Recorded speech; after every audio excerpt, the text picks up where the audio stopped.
everybody, and welcome back to the channel. I'm Sue. I am so glad you joined me today. Thank you so very much for stopping by. I really do appreciate it from the bottom of my heart. I hope you're all having a great day. Today we are getting to an artist we have never done before on the channel. That is LULU. And we are going to do a song that I do know, but I don't know it by LULU. We're going to do the David Bowie song, The Man Who Sold the World, and LULU is covering this particular song. So this one should be a blast. I do like the song when David Bowie does it, so we're going to see how I like it when LULU does it, because she is great too. But she is a lot different than David Bowie. And before we get going though, if you could like this video and subscribe to the channel if you have not already done so. And if you'd like to become a member of the channel, just click on the join button underneath the video itself and you can read all about the perks that are offered. Okay, here we go. This is LULU featuring David Bowie. Okay, so maybe we're going to get to see Bowie as well. I don't know if they're going to do this as a duet. Who knows? I'm not sure. The Top of the Pops. So it's a live version. This is going to be very, very cool. Here we go. Green 90. We passed up on the stairs. We spoke of was and when. Although I wasn't there, he said I was his friend, which came as some surprise. I spoke into his eyes. I thought you had died alone a long, long time ago. Oh no, not me. I never lost control. Your face to face with the man who sold the world.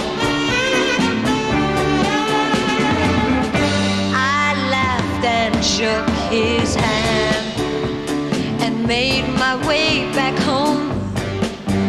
I searched for foreign land. For years and years I roamed. I gazed up, gazely stared.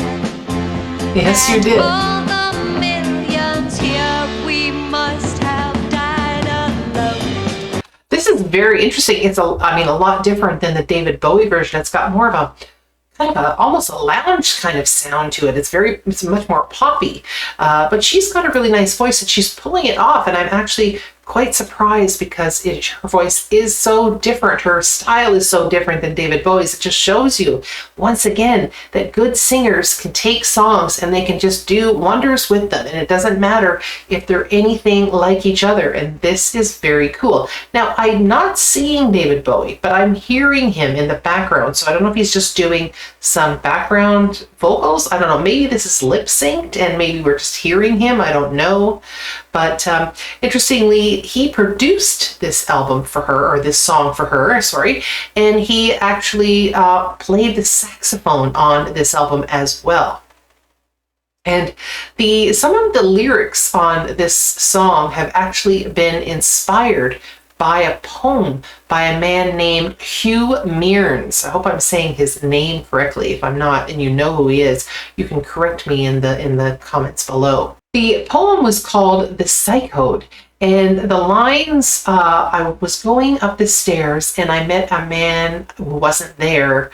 He wasn't there again today. I wish that man would go away. So that is what inspired part of this particular song. And I thought that was actually very cool that Bowie kind of lifted those lyrics, maybe changed them slightly, but that was the main feel of this song, was from this poem that Hugh Mearns had written. Anyway, very cool. Okay, I'm just going to rewind this a little bit and we're going to get right back into it. Here we go.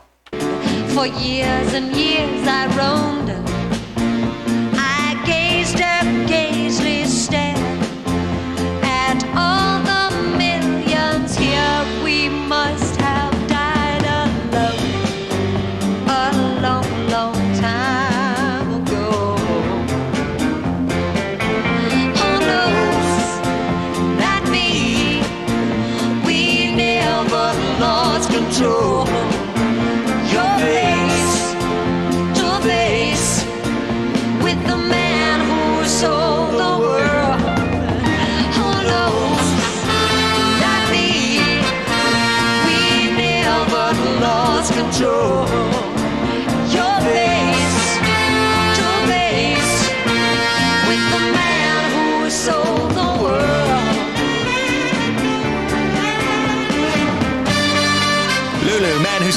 January 1975. 1 year later, Peter Frampton was on stage. Wow. Okay, that was really great. I actually really enjoyed that. Like I said, I was very surprised by Lulu doing this song. It was a David Bowie song, very different she is, but she did a great job, and she had that sort of theatrical kind of presence in this song. Like I said, it had at times it did kind of seem a little loungy, but at other times, she was giving us the eyes, when she was saying the stare, and so there was a bit of a theatrics, which of course David Bowie was very famous for. So I thought that was kind of cool. Interestingly, he was the one who approached her about doing this song. I guess they had met when he was on a concert tour, and he said that he wanted to create a mother effing great album for her. So he actually was the one who really kind of pushed it, and he said, "You have a great voice, and I think I can really do a lot and help you with this." So they actually started to collaborate. And as I said, David Bowie was actually the producer for this particular song. And he actually had sort of a vision, I guess, in his head of how it should sound.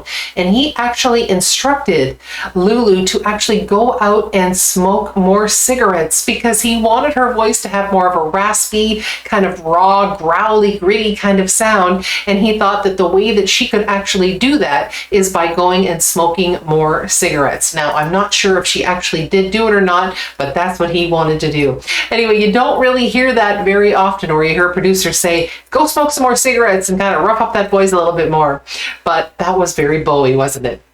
Interestingly, Lulu has been asked if they were ever an item, and she said she refuses to answer that question. So who knows? Maybe. Anyway, so my fun fact for the day is that Lulu actually reached number 4 on the UK charts with this song. And this song actually didn't really do much for David Bowie, but interestingly, once Lulu actually did this song in 1974, people started to revisit the David Bowie version, and many think that actually Lulu doing this song actually helped David Bowie's version of this song become more popular. So there you go. They were helping each other. Anyway, I think that wraps it up for the day. So everyone have a joyful day, and I will see you all again next time. Bye-bye.